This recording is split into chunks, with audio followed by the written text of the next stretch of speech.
Hello Kitchenatex! Welcome to my channel. Hello mga ka-low carbs, and andito na naman tayo. Today ay gagawa naman ako ng tinatawag na, ano nga bang tawag doon?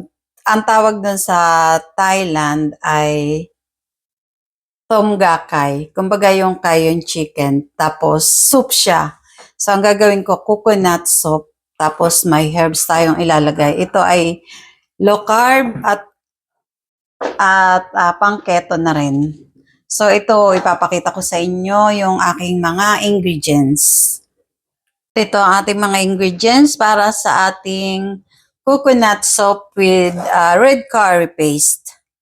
So meron dito ako, itong mga frozen po ito, bigay ng aking kaibigan na Thailander. So ito yung galanggang kung tawagin. Pero sa atin, langkawas. Hindi po ito ginger. Pero mukhang ginger siya. Tapos may lime leaves tayo. Tapos yung lemongrass o tanglad. Tapos chili. Ito, mga frozen po to kasi nga bigay ng aking friend na Thailander. At meron din akong kaunting garlic. So yan, hihiwain ko lang siya. Tapos yung galanggang o yung langkawas kung tawagin, i-strip ko lang na ganyan. Yan. So yan, babalik na. Tapos yung chili, kung gusto niyo ng maanghang na maangkat. Kasi itong ating red curry paste, may anghang na yan. Kung wala kayong ganito, sa Pilipinas kasi chinek ko, kung may red curry paste, meron siya sa online. So ito kasing red curry paste, meron ng ganito sa loob. Ito na mismo. Pero pwede kayong magdagdag ng ganitong, mag-add ng ganitong fresh. Kasi mas dagdag ng inyong flavor. Pero ito masarap na din. Ito po medyo may anghang. Kaya pag napadami, maanghang siya. Pero masarap. So kung maglagay ako, kasi may kumakain na iba, mga ganyan lang, isang kutsara. Yan. So ito po yung ating red curry paste.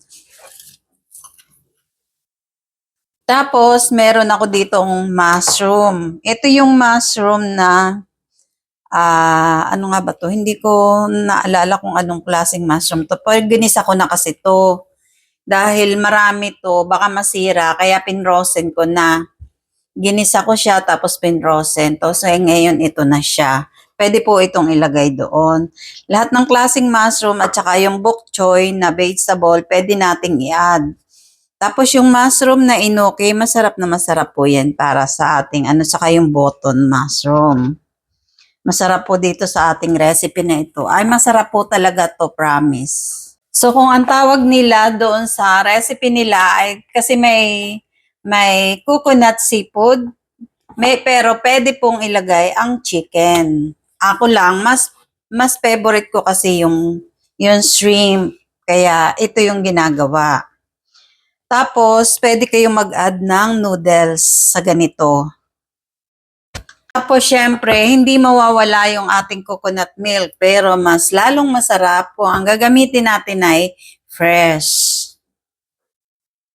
So, yung shrimp natin, tinatanggalan ko siya nung itim, yung sa likod niya. So, ganito lang naman ako, may toothpick lang akong gamit. Ganyan, yan. Nadadala na siya, oh. Kita nyo? Yan. Ganyan lang yung ginagawa ko sa shrimp. Kasi pagka nagbala tayo, makikita natin yung itim. O yan o, ang laki, diba? So, ganyan lang. So, dito sa ating kaserola, maglalagay ako ng konting oil. So, ang gamit kong oil ay peanut oil. Kasi, syempre, low carb tayo or keto diet. So, namimili tayo ng oil. Pero kung hindi ka naman keto diet, pwede kang gumamit ng kahit anong klaseng oil. So, ngayon, yung ating hiniwa-hiwa na frozen, eto na siya. Ilalagay na natin dito sa ating kaserola. So, yan. Humahalimuyak na yung amoy nilang lahat. So, yung chili, gusto ko maanghang nga pala. Nakalimutan ko siyang hiwain. Pero okay lang. Tapos, ngayon ay ilalagay natin yung ating shrimp.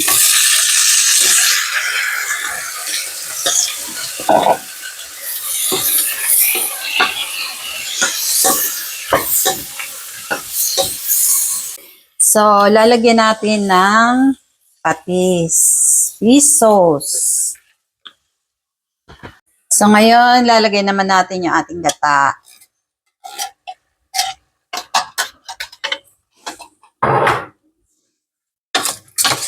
Yan.